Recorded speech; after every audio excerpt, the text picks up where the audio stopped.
Hocus pocus in the place to be. Repercussions.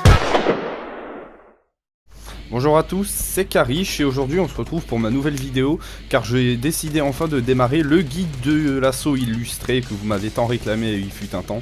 Et bien le voici, le voilà, il est arrivé. Alors évidemment je vais procéder de la même manière que j'ai fait pour le soutien et l'ingénieur. D'ailleurs si jamais vous n'avez pas vu ces deux guides, je vous invite à aller faire un petit tour sur ma chaîne et à chercher, vous le trouverez sans grande difficulté. L'assaut est une classe qui est extrêmement importante sur le champ de bataille, étant donné que c'est elle qui possède la plupart des armes les plus intéressantes du jeu, qu'elle est à la fois mobile et qu'elle dispose des deux outils qui sont extrêmement importants, qu'on va voir un tout petit peu plus après. C'est assurément la classe qui doit constituer l'essentiel d'une équipe sur Battlefield 3. On va dire qu'en fonction des maps et des modes de jeu, c'est de 40 à 80% de l'équipe qui a intérêt à être soutien, donc une bonne partie, sachant qu'on aura nécessairement moins besoin de soutien, qu'est-ce que je dis, d'assaut si jamais on est sur des très grandes maps avec beaucoup de véhicules, que sur des petites maps en ruée par exemple.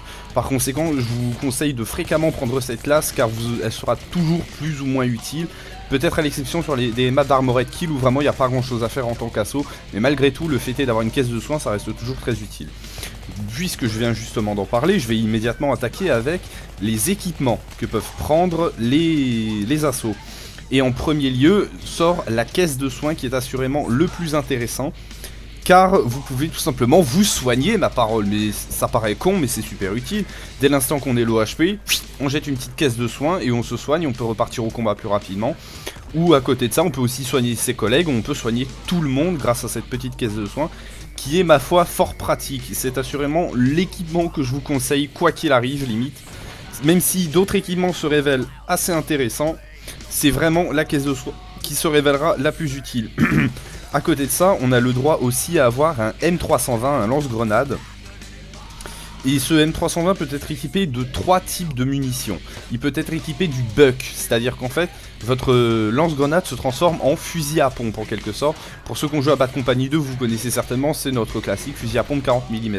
C'est mine de rien assez efficace, j'ai été plutôt étonné d'ailleurs de voir que ça pouvait être bien efficace comme fusil à pompe.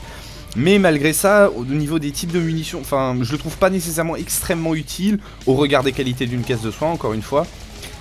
Et aussi du fait qu'on a déjà une arme, et une arme secondaire, c'est peut-être pas nécessaire d'en avoir une troisième, même si ça peut se révéler très utile dans la situation où vous avez vidé votre arme principale et votre arme secondaire, vous avez éventuellement encore une troisième option pour pouvoir switcher, éventuellement éliminer votre adversaire, ce qui reste assez intéressant.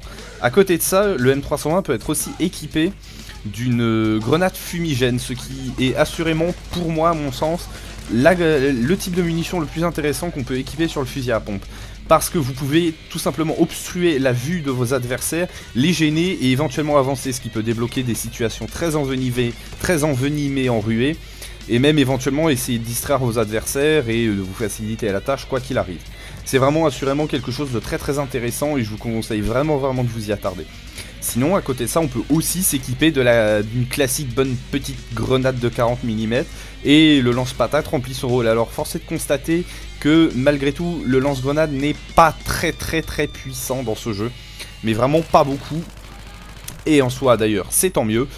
Mais, enfin, du coup, ça rend les choses assez compliquées et ça limite un petit peu son intérêt pour les kills. C'est-à-dire qu'il sera certainement plus intéressant pour tout simplement détruire le décor. Et je trouve que, encore une fois, simplement détruire le décor et à la place de posséder une caisse de soins, je trouve pas ça extrêmement intéressant. Mais à côté de ça, il y a aussi un autre équipement que l'assaut peut équiper. Merci Captain Obvious. C'est le M26 MAS qui est un petit fusil à pompe modulaire. Je vous invite à voir ma vidéo sur les fusils à pompe si vous voulez en savoir un petit peu plus sur cette arme. Mais grosso modo, je vais vous résumer en disant que c'est un fusil à pompe franchement efficace, très intéressant, qui est même beaucoup plus intéressant que le bug puisqu'il est au moins aussi puissant et il a 6 munitions, 6 balles au lieu d'une, c'est-à-dire, voilà, vous avez 6 coups, donc c'est plutôt avantageux. Vous pouvez choisir en plus la chevrotine, le slug, même si je recommande personnellement la chevrotine. Mais voilà, encore une fois, là pour le coup, je trouve que c'est une possibilité vraiment intéressante car vous pourrez vraiment faire d'énormes trous dans les rangs de l'adversaire. Mais encore une fois, il faut choisir ça ou une caisse de soins. Et personnellement, je préfère toujours prendre une caisse de soins car je trouve que c'est bien plus utile et que ça fait tout de même davantage la différence sur le champ de bataille. Et enfin, au bout du compte, en dernier équipement, qui est lui le quatrième, le second accessoire que l'on peut emporter quand on est assaut, c'est un défibrillateur. C'est un équipement capital pour la victoire, dans le sens où vous pouvez réanimer, comme vous le savez, vos alliés qui sont morts au combat, ce qui est assurément un énorme avantage. Supposons qu'un ennemi ait été tué par un adversaire, vous tuez l'adversaire et vous réanimez votre allié, et c'est comme si votre allié n'était pas du tout mort, ce qui vous permet de prendre assez facilement l'avantage. Tenez, combien de fois par exemple je suis arrivé sur un relais avec 2-3 ennemis morts, aucun adversaire, j'ai réanimé mes 2-3 alliés, et paf, c'est comme si on était 4 tout d'un coup et que mes 3 alliés n'étaient pas morts. C'est extrêmement avantageux et c'est clairement ce genre de choses qui permet de faire la différence pour la victoire dans une partie. Par conséquent, moi je vous recommande de vraiment penser à réanimer vos alliés. Ne laissez pas les cadavres traîner, mais ne prenez pas non plus de risques pour réanimer des alliés, car ce serait trop dommage que vous mouriez en les réanimant. Ça serait perdre 2 joueurs au lieu d'un, ce serait tout de même assez dommage.